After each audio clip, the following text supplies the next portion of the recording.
shake it up. Shaking up the garbage we feed on, shaking up our wondrous being. Let's begin the reform, even if just for a moment, to share the cloying and the suffocating skin. Let's shake it up right now. Let's shake it up right now. Let's shake it up right now. Shake it up. Languishing in thoughts, lucidity doesn't benefit the greater cause. Driving blind and clawing wildly, wreaking havoc, banging heads against the wall. Let's shake it up right now. Let's shake it up right now. Let's shake it up right now. Let's shake it up.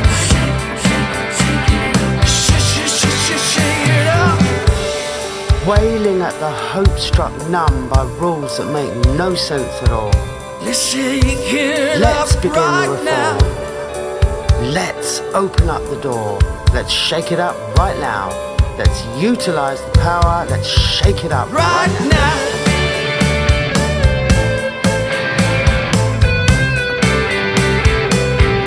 Let's shake it up right now.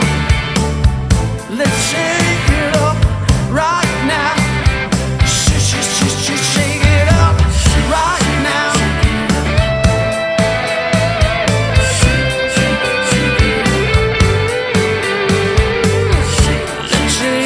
up right now. Let's shake it up right now. Let's shake it up right now. Let's shake it up right now. Look like you're multi-screening. Yeah, yeah.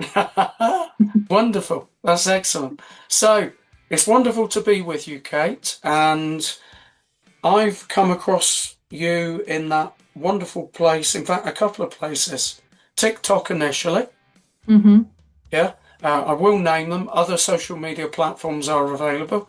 And hearing your sound, feeling your energy, which as a songwriter myself, that's what I feel music is. It's a representation of us and our spirit, our energy.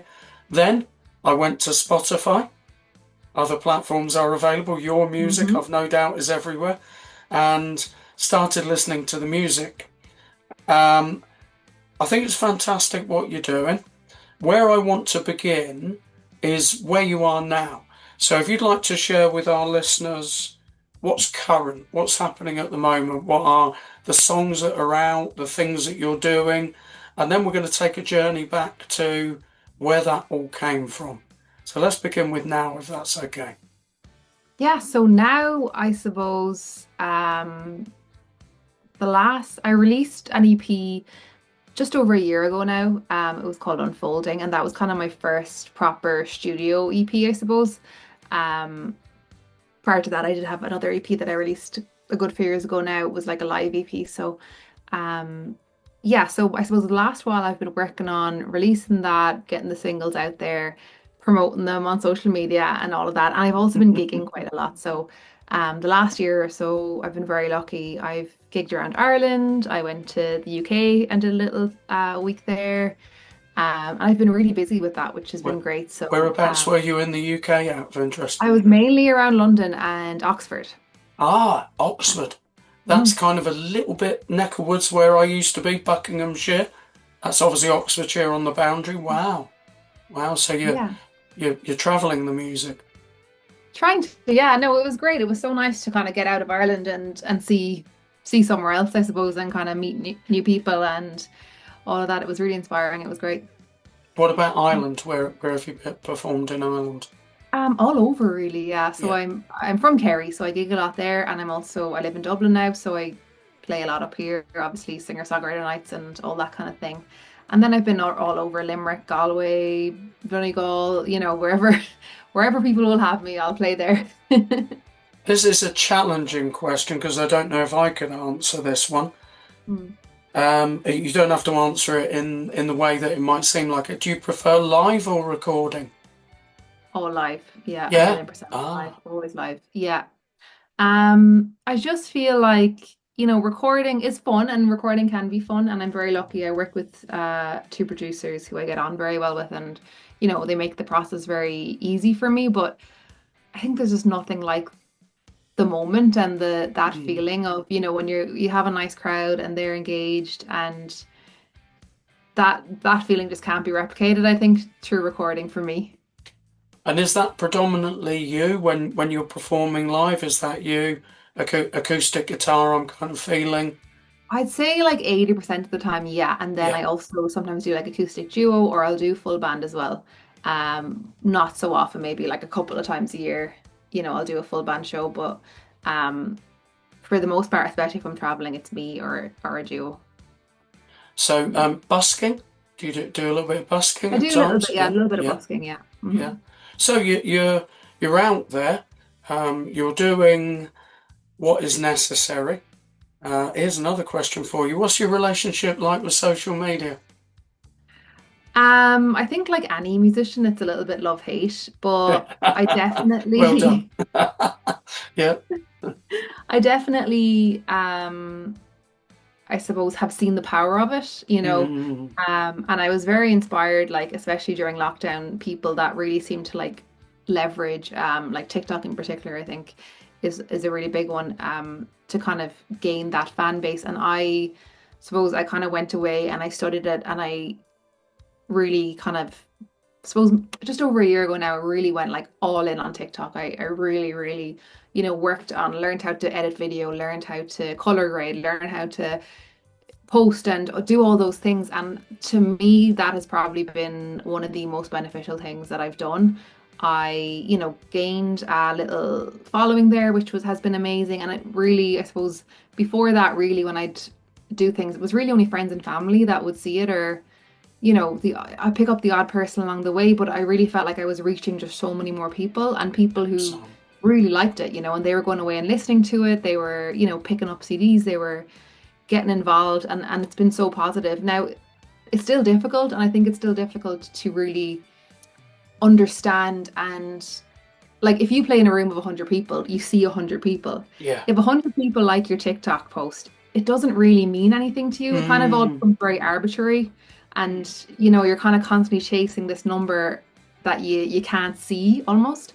yeah. So last summer I decided to kind of like, because people, also I think there's a lot of negativity around social media, and like other musicians are saying to me, oh, they're not real followers, they're bots, they're this, that, and the other. So I decided last year to put it to the test, and I did this 30-day challenge. So I was putting on a gig in a town where I didn't know anybody. I didn't have any follow, or didn't have any friends, didn't have any family there. And I was like, right, I'm going to promote this like solely on social media and see what happens. So I did every single day a video about the process of, putting on a gig, and I talked about how difficult it is and how scary it is, and I talked with other musicians and got ideas and stuff from them. And it just became this really lovely thing, because I think on the one hand, it created this lovely sense of community where, like, other artists were getting involved, and they were, giving me tips, and people were, I mean, this one guy went away and like researched all the local websites in the area that I could put my gig up on. Do you know what I mean? People were like, went completely out of their way to help Oh, me. that's really good. And I sold a bunch of tickets to the show. You know what I mean? So it's kind of like Oh, a two-pronged fantastic. thing. Yeah, where I had this like really lovely experience. Now, I say really lovely now. At the time, it was really, really stressful to make a video every single day. And I'm sure Ray, like, I was interviewing people and then trying to condense that down into like a 2 minute, 1 minute reel or whatever, Yeah. and then put it out. And like, there were nights where like I was in tears trying to do it. But I think on the balance, it was really rewarding. And it really showed me that, yeah, okay, this isn't just an online community, it's a real life community as well. And these are real people who like what I do and are willing to support me. So that was really cool. Well, there's the split sides of it are so refreshing to hear what you've just said. It really is, because it's the voice of reality. So Yeah, you're not sugarcoating it and kind of trying to make it sound good, or equally the opposite. Your song Doom Scrolling is obviously a side of social media, isn't it? In yeah, terms of that expression. But of course, like anything, I look at it like money, like people, like planes, like knives, like whatever you want to call it. The same thing can be used in two different ways. Mm. So some people use social media for absolute destruction, toxicity. It's a way of abusing people at will.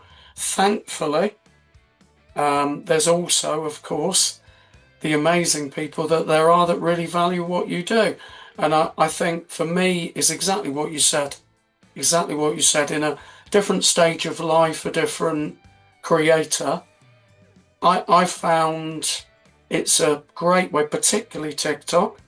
Mm. I do use, like you, I do use all social media platforms, but it's a great way of connecting with people. And I do at times feel through the screen, particularly in lives, I feel the energy of people, which Yeah. is, yeah, definitely, yeah. So I think it's an access point, isn't it? It's a way of, connecting with a larger group of people and them getting to know you, which is really, really Mhm. important. Yeah. Exactly, yeah. And I think that's the other side of it is reaching people. Like I have a lot of people who follow me in the UK who I never would like that, like get to see or who would never have heard my music probably otherwise, And I think a lot of the traditional platforms, even when I started songwriting, like say 10, 15 years ago, there was a lot more in Ireland anyway, like traditional radio stations that would play original music. Now there's very, very few. Very few people on those stations, that aren't, or shows, I suppose, that aren't playlisted. And even then, there's less people listening to that, less people going out, there's less venues, you know what I mean? So I think the online is a great way to kind of hit people, in their pockets essentially, which is kind of nice. Yeah. But I mean, yeah, like you said, the flip side, like that song Doom Scrolling, I wrote that after I'd had a really bad time, like, with my mental health, where I was kind of almost like addicted to bad news, and I couldn't stop looking at it, even though it was like really upsetting. I couldn't stop like reading it, and I, was kind of in this really dark place where you're just like, there's no, again, it's in your hand. There's no escaping it, like, and it can be really, really difficult. So definitely a balance is needed, and that's why sometimes, it's good to just get out and do your local open mic night or whatever's on, because it's nice to meet the people as well, and not just be kind of online. And comparing yourself to others, that's the other risk, I suppose, online is, you're seeing everyone Yeah. else putting up their Yeah. great time, and you're thinking, why don't I have what they have? You've no idea what's going on behind the screen. Yeah, it's so true. Yeah, there's one you, there's one me. I know it's the cliche thing people say, everybody else is taken. Hmm. And that's the great, wonderful, unique thing of life, that Yeah. you're doing what you're doing, you love it. But I feel just listening to you already, there's a powerful, accessible message on behalf of others. And I'm interested in that album EP title, Unfolding, because that kind of reveals quite a lot.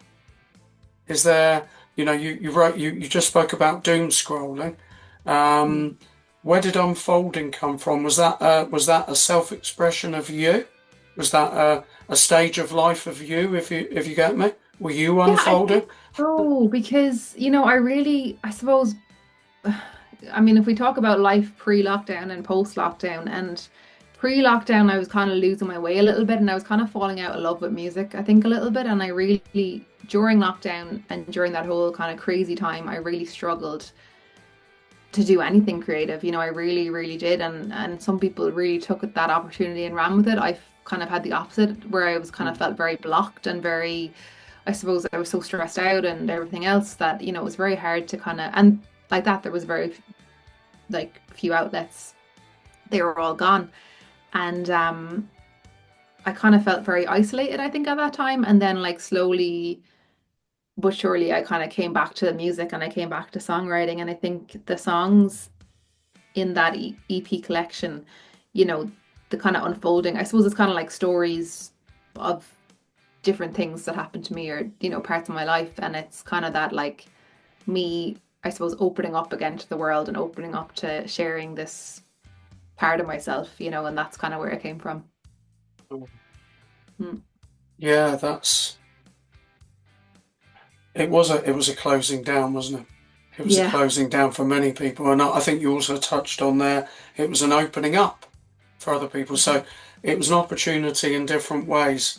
And what you did was you revisited to share your experience, which is not just because I'm a songwriter, I don't think. It's hard to separate.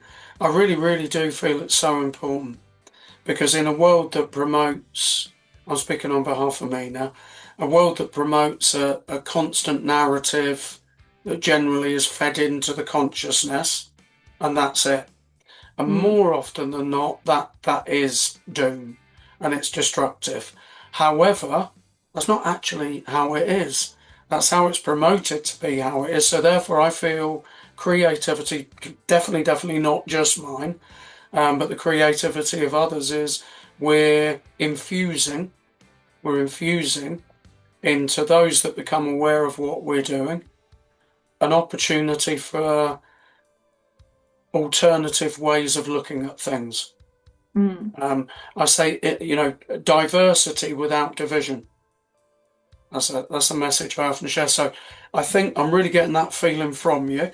I don't think you mentioned this, but I'm going to ask you now before we could perhaps go into, I guess you could say the history of you as a creator. You've shared a little bit personal just there, but how long you've been writing that type of thing. You're always writing because you're a songwriter. Are there projects that are up and coming, and is there any sort of snippet of taster of a possibility of something that's on the horizon, or Yeah, not I yet? have a few things. So last year I started co-writing with a friend of mine, the line called Hoon, and we did a song together called Easier in Time. And we've recorded a couple of more songs together. So hopefully we'll have some kind of a EP slash project coming out in the not too distant future. We're in the middle of kind of finalizing those tracks. And then I've also just recorded my next solo single, which I'm not sure when it's going to be out, but it's a little bit of a diversion, I suppose. It's kind of similar. I mean, a lot of my songs are very kind of topical, I feel like, you know what I mean? Like doom scrolling, millennial. Like I write about things maybe especially even around like technology and stuff and how because I think for me songwriting is kind of trying to figure out the world and figure out other people. Mm. So this one is kind of based on that as well. It's about people like self-diagnosing on the internet and that kind of thing. But it's got a little bit of like an 80s vibe, so it's got kind of synth pop in it, which is Oh, a little bit different for me. So yeah, oh, something interesting. wow. Oh, I love that. That's my era, so that's kind of that's really exciting. Yeah. You know what to do, please. Dreamcatcher Radio, we're wanting to play original music. Some of the shows, Mhm. established artists, it depends on what the people are doing, but generally speaking, the ethos philosophy is original music. So once you get that date and that awareness, let me know in advance because Yeah. I'd love to include the brand new song in the show. That would be incredible. Rough idea? Have you got a rough idea?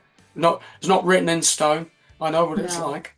Well, what are we in Approximately. now? We're in June already, which is kind of We are. crazy. It'll be September, realistically. Fantastic. So there's enough time to think about that and to work towards that. So that's fantastic. That's really, really good. Collaboration happening. How long have you been playing, writing? Um, where does you've kind of touched on the personal side of things, but I suppose the question is, so how long and how do you want people to feel when they listen to your music? Hmm. Yeah, so I've been writing for about 15 years, I'd say at this stage, maybe longer. My maths isn't the best, but yeah, about that. And I think for me, like I don't know, it's for me, songwriting is very personal, you know what I mean? Mm. And I feel like first and foremost, I need to like it and I need to enjoy it. And you know what I mean? It's something that I have to feel proud of. And I try not to think about other people when I'm writing. I try and just focus on what I'm feeling. But I think when I perform and I play things live, really, I suppose like, what I want other people to get is what I get from music. And that is just to feel that little bit less alone. You know, it's nice when you hear a song or the theme or the whatever makes you feel like, oh yeah, I felt that way too, you know what I mean? And I Mm. think there's a universality in nearly every feeling at the end of the day, be it love, be it, grief, be it heartbreak, whatever it is. And I think we as songwriters kind of express that in a way that maybe makes those feelings a little bit more accessible to people. And I suppose, yeah, that's kind of what I want people to feel when they hear my songs. It is harmonic, isn't it? Mm, yeah. And I think when the senses are engaged, somebody explained it to me this way. I can't take credit for this. I wish I could, because it's brilliant. Universe. One, uni, verse, song. One Mm, song. We are all part of one song. yeah.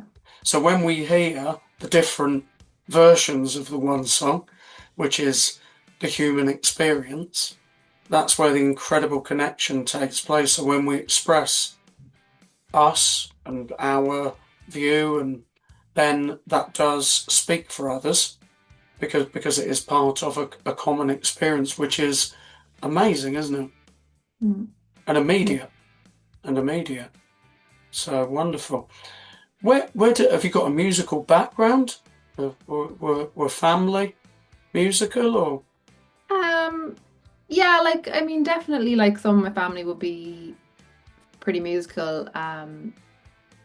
Not like professional level or anything, do you know what I mean? So suppose it just kind of there was definitely a real love of music. Like when I was growing up, there's always music, on and like we would go to shows and different things, whatever was on locally. But I think I don't really know where it came from. I suppose I always just loved playing and I always loved, music. I mean, I was obsessed with CDs and, you know, listening to different kind of influences. And then when I started playing guitar and then when I started singing, like it really just kind of all came together for me. So yeah, I don't know is the answer. That's okay. It merges, doesn't it? It merges. Yeah. And with you mentioned between the digital world and the virtual world and the physical world, Hmm. vinyl. Have you got any thoughts about vinyl, kind of future tense or Yeah, I can't afford possibilities? it really is the problem. Say again. Can't afford it. Ah, okay, okay. But no, I think it's cool, but you know what I mean? It's just one of those things that I never Yeah, yeah. really got into. Well, that might be a possibility of your music in the future, maybe being Maybe, yeah. It would be lovely converted to into have. vinyl. Hmm. I'm finding a mixed, I think it's probably maybe not even a 50-50 split, but a lot of artists I'm talking to, there's quite a few, but not, it's probably 30-40%. I can't put a figure on it, but some people that are doing vinyl. I've considered it for different projects at times. So CDs equally. I know a lot of supermarkets now. I don't know quite where I'm going with this. Apart from all different options are available, but I've gone into Yeah. supermarkets and they are selling CD players. Really? Yeah, Wow. yeah. It surprised me because I've got quite a lot of music on CD, and it made me feel like I was kind of going back in a time machine almost, like people saying, Mm. "Oh, music on CDs." I've got stuff on memory sticks as well, but there are CD players in a lot of supermarkets. So I thought, oh, that's Mm. interesting. There must still be a need for it. I So actually have a friend, or I play in a band, and the bassist, she has gone back to CD because she says no, none of the kind of like online platforms have a good enough bass quality sound. You know what I mean? That she's like CD is actually much better. That wow, the that because of the way the files go on Spotify and stuff, they're kind of like I don't know, they're compressed or I don't know what the term yeah, is, but they're not yeah. as good quality as CD would be. Hmm. And again, I think that's a good message, and I wasn't aware of that Yeah. technological detail that you've just shared, but that's great Yeah. because again, it creates that option. I think the most important thing is to create. Yeah. I feel because it's easy to destroy. It's easy Yeah. to be destructive, but to be constructive is the best we can do with any experience. Maybe sort of, you've given us a little insight into some of the themes of your songs. Could you give us an insight into other songs that you've written, so that are available everywhere: Spotify, iTunes, Amazon Music, YouTube, all other platforms as well, I'm sure. What kind of other topic themes have you written about?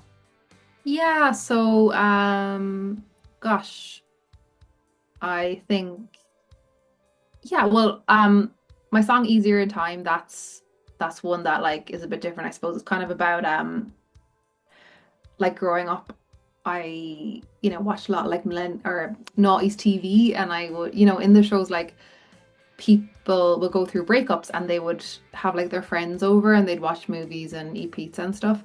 But I, lived out in the countryside and I'd never really had the opportunity to do that. So I thought that looked like a pretty fun evening. And I never really got like the grief part of breaking up. So I thought like, oh, breakups can't be that bad. All your friends come over and you eat pizza and Hey, ice cream. right. So that's a song about, I suppose, the reality of a breakup versus the kind of TV version. And then I have a song Millennial, which is about like self-comparison, and kind of comparing yourself to other people.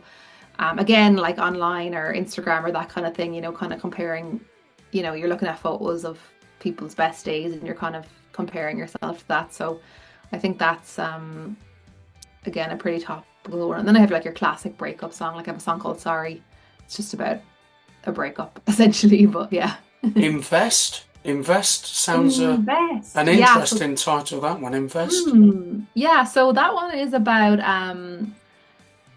kind of like a post heartbreak, I suppose. So it's about, when you meet someone for the first time and maybe you've just come out of a relationship or you've been hurt before. So you're kind of like not as, your first love, maybe you're like really excited and it's like head first, fall into it. And then the second time or the third time, you might be a bit more hesitant and you might not be ready for it. And even though Mm. you're like, okay, this person's cool and like I really like them, I'm just not ready to like invest yet because you're like, the bad side of it as well, I suppose. So you're kind of being a bit more cautious. Guarded, sort of a bit Yeah. guarded Mm. before you release, before you let go, Yeah. before you invest. Mhm. Yeah. Yeah. Wow. I mean, they're great examples of. I find it fascinating, and I know our listeners will, and that includes a wide number of people in worldwide. Mm. So hence worldwide, a wide number of people in the world. So that's going to really be a great message for them in regard to an insight of the stories behind the songs. Mm. And again, we're in that flip by, scroll by. These are not the words of a broken old man, by the way. But it's true, isn't it? Yeah. And I think to dive into and have the opportunity to be with you now and get an insight without breaking forensically apart each of the songs, because of course they're accessible for interpretation by others. Yes, of You're course. right. You're writing about a lot of life experiences, Mm. and that's the feeling I'm getting, which is then really great for people to listen to, Yeah. because that feeling of not being alone that you mentioned earlier, which is fantastic. So, where can people find you, Kate? Where can people find you? So you're. Wherever there is social media, there I am. My website is katedeneenmusic.com. And then, your usual TikTok, Instagram, Facebook, YouTube. That's probably the main ones at the minute, isn't it? Do you do lives in TikTok? I do. So I used to do them a lot more. I Yeah. haven't actually done them in a while. Yeah, I must Okay. start back. Hmm. Okay. When I was busking more, I used to live stream that, which was fun, Yeah. which I Yeah. really enjoyed because, like that, if it was a quiet day wherever you were playing, at least the people were there online with you. Yes. Good You point. could talk to them, so it was so nice. I've actually done. It's the first time I've ever done it, but a couple of busks and live in Mm, TikTok, yeah, and that's been really really good. So being everywhere, and we we've we got that opportunity, and you're taking that opportunity. So if you could, as I think as a parting message, why do you feel creativity is so important to you? But why do you feel that creativity is so important generally for society, for yeah. humanity? Why is creativity so important? I think there's like for me, it's a release. And like I said, it's kind of like a way to figure things out, if you're going through something and you kind of put it into song, it's almost like for me anyway, it's almost like, I'm trying to figure out that thing. I'm trying to figure out why did that person do that? And then I put myself in their shoes and write about that. Or, I think there's something really therapeutic in that. But I mean, creativity in a broader sense, I think it's so important because it just it gives you that kind of, well, I suppose, depending on what you do it for, obviously, but kind of relaxation, switch your mind off. We talked about phones and all those things. If you're knitting or if you're dancing or if you're doing that creative thing, you're not doing those things. I think that's so healthy. Mm. And it's so good to just be like completely stuck into something. And I love that, if I'm playing guitar, I'm trying to work something out and 4 hours go by. And I might not even still be able to play the thing, but like I've just spent 4 hours doing this one thing and it's just like it is rewarding in its own sense, even the struggle. But I think just for your head, for your brain, and I hate when people say like, oh, I have no hobby or I've no creative outlet, I just go to work and I come home and I go to bed and it's like, just try something. I think sometimes people think like, oh, I'm not good at anything. It's like, you don't have to be good at it. Like no one has to know you do it. You can be a terrible gardener, all your plants can die. But hey, if you're outside and your hands are in the soil, there's something lovely in that, I think. And yeah. That's a wonderful message. And I tell you the thing that struck me, there's even reward in the struggle. Yeah, definitely. That's, again, a creative out of a potentially destructive. So reward in the struggle. Hands in the soil. You've got your hands in the soil, even if it's not necessarily producing an outcome. Again, it's very much the world's that way, isn't it? Has to have And an I think outcome. that's part of the way we see things nowadays. Like we kind of do, applaud the person and I mean, rightly so, obviously, but like we see the people who put themselves out there. But I love when you meet someone and then you find out they have like this completely random hobby that you never would have thought they did, but they don't need to put it online. They don't need to do anything with it. It's their thing and it's their little, slice of peace or whatever it is. I think that's nearly nicer than promoting yourself and making the TikToks and you know what I mean. Like there's pros and cons to both, but yeah, I think there's no need to, if you don't want to shout about it to the world, you don't have to, you know what I mean.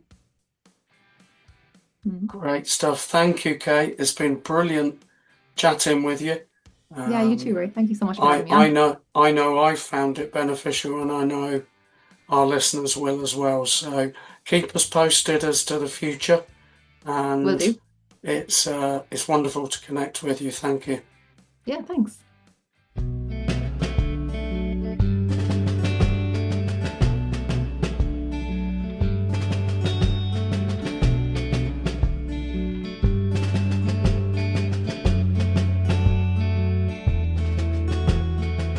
It's getting on time to go.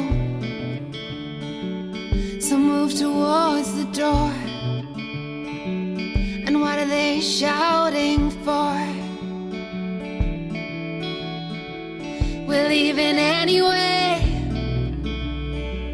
back to life's disarray. The weekend slips away from us. And will I come along? I suppose the night is still young, so I won't move along just yet. 'Cause I don't know yet if you're just like the rest. I don't know yet what you like when undressed, and I don't know yet where you go when you're stressed. No, I don't know yet, and I can't know, because to know is to invest.